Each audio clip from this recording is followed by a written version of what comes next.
Have you ever been so certain that you were right, so unshakable in your beliefs, only to realize too late that you were fighting against the truth? That is the story of Caiaphas, a man who wasn't just any priest.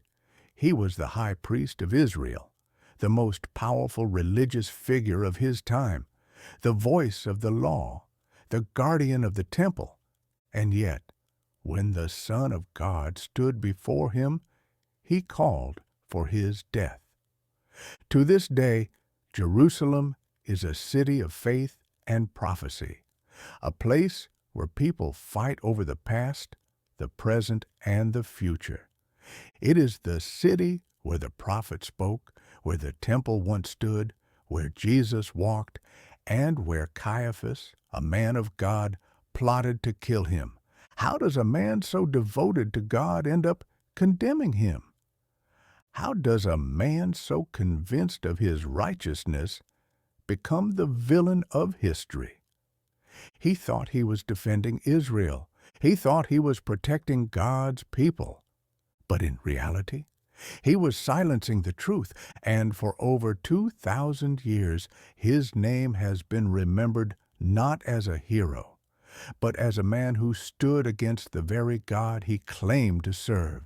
So now I ask you, have you ever been so convinced you were right that you refused to see the truth staring you in the face? Because Caiaphas did, and in doing so, he became the high priest who killed the Messiah. Jerusalem, the beating heart of Israel, the city of kings and prophets. And at its center, one man held more power than anyone else, Caiaphas.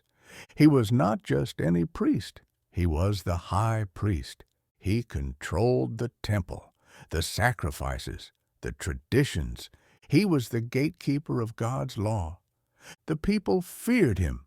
The priests obeyed him. And Rome tolerated him. The Romans didn't care about Jewish laws, Jewish faith, or Jewish prophecies. They only cared about one thing: control. And Caiaphas was their key. If he could keep the people in check, Rome would keep him in power. And so he walked a delicate balance, pleasing the Romans while keeping the Jews in line. But power is a dangerous thing. What happens when the very thing you control begins to slip from your grasp? Because something was happening in Jerusalem, something Caiaphas could not control. A name was spreading like wildfire, a name that shook the very foundation of his authority: Jesus. Have you ever feared losing control so much that you were willing to do anything to keep it? At first, Caiaphas dismissed him. Just another wandering teacher, another so-called prophet. He had seen many before, but this one was different. Jesus healed the sick without asking for payment. He preached without permission. He forgave sins as if he had the authority to do so. And worst of all, he challenged the priests. He called them hypocrites, blind guides, corrupt men in holy robes. He walked into the temple, the heart of Caiaphas's power, looked around, and flipped the money changers' tables over. Coins clattered to the floor, merchants shouted in protest, and Jesus stood there unshaken. "My Father's house shall be a house of prayer, but you have made it a den of thieves." Caiaphas heard the news, and rage burned inside him. This man was not just a problem. He was a threat to the temple, a threat to his authority, a threat to everything he had built. Jesus wasn't the Messiah. He couldn't be, because if he was, then Caiaphas had been wrong all along, and that was unacceptable. Have you ever resisted change because it threatened the life you were comfortable with? The whispers began. The chief priests, the elders, the religious elite They all gathered in secret. The Sanhedrin, the Jewish ruling council, met under the cover of darkness. Jesus had to die. But how? If they arrested him in daylight, the people would riot. No, this had to be done in secret. Caiaphas leaned forward.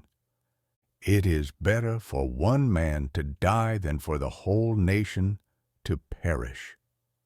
He had made up his mind. He justified murder in the name of survival. Now, all they needed was someone to hand him over, and then Judas Iscariot came knocking. 30 pieces of silver. The deal was done. The lamb was being led to slaughter. Have you ever convinced yourself that doing something wrong was actually the right thing? They arrested Jesus in the middle of the night, dragged him through the streets, bound like a criminal. And where did they take him? Not to the Roman governor, not to the courts. They took him straight to Caiaphas. The trial was illegal, rushed, a mockery of justice. False witnesses stood up, contradicting themselves. Nothing held up. But Caiaphas didn't care. He looked at Jesus, the man he had plotted against, the man who stood silent before him, and he demanded an answer. Are you the Messiah, the Son of the Blessed One? And then Jesus spoke. I am. The words hung in the air like fire. Silence. Then Caiaphas tore his robes. Blasphemy! The priests screamed. They had their verdict, but was it really justice, or was it fear? What would you do if the truth stood before you, but you had already decided to reject it? Caiaphas had what he wanted, but there was a problem. The Sanhedrin could not execute anyone. Only Rome had that power. So Caiaphas delivered Jesus to Pilate. But he twisted the charges. He didn't say, "This man claims to be the Son of God." Instead, he said, "This man claims to be a king. He is a threat to Caesar." A lie, a powerful lie. And with that, he sealed Jesus' fate. But Caiaphas didn't just want Jesus dead. He wanted him disgraced, beaten, crucified, because nothing silences a movement like the death of its leader, or so he thought. Have you ever tried to destroy something because you were afraid it might be right? Jesus was crucified. His blood soaked the cross. The sky turned black. The earth shook, and inside the temple, something happened. The veil, the massive curtain that separated the Holy of Holies from the people, was torn in two. Caiaphas stood in the temple and stared at it. Did he feel pride, victory, or something else? Because 3 days later, the tomb was empty. Jesus did not stay in the grave. His followers grew stronger. His name spread further. And Caiaphas had failed. He tried to kill the movement. Instead, he made it unstoppable.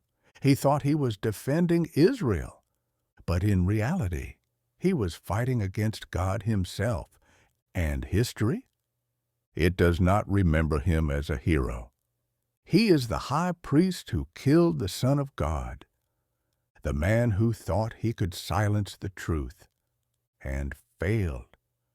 What will history say about the choices you make? Will you be remembered for protecting truth or trying to silence it? Caiaphas thought he was protecting Israel. He thought he was preserving the faith. He stood in the temple, wrapped in the authority of the high priesthood, convinced that his hands carried the will of God. But instead, his hands became stained with the blood of the Messiah. For years, he had studied the scriptures, the law, the prophecies. He had waited for the Messiah, And when the Messiah stood before him, he condemned him to die. How does a man so devoted to God become his greatest enemy? How does a man who teaches truth become the one who silences it? Caiaphas wasn't a fool. He saw the miracles, the signs. He heard of the blind receiving sight, the lepers being cleansed, the dead being raised. Yet his pride, his position, his fear of losing power kept him blind, and that is his tragedy. Have you ever been so convinced you were right that you failed to see the truth in front of you? Because Caiaphas did, and history never forgot his choice. So tell me, do you think Caiaphas knew he was wrong, or did he truly believe he was doing God's will? Let me know in the comments. And if you thought his story was chilling, wait until you hear about Mary, the mother of Jesus, the woman who carried the Savior of the world. Check out our next video. Her story is one of faith, love, and the weight of carrying the greatest promise ever given.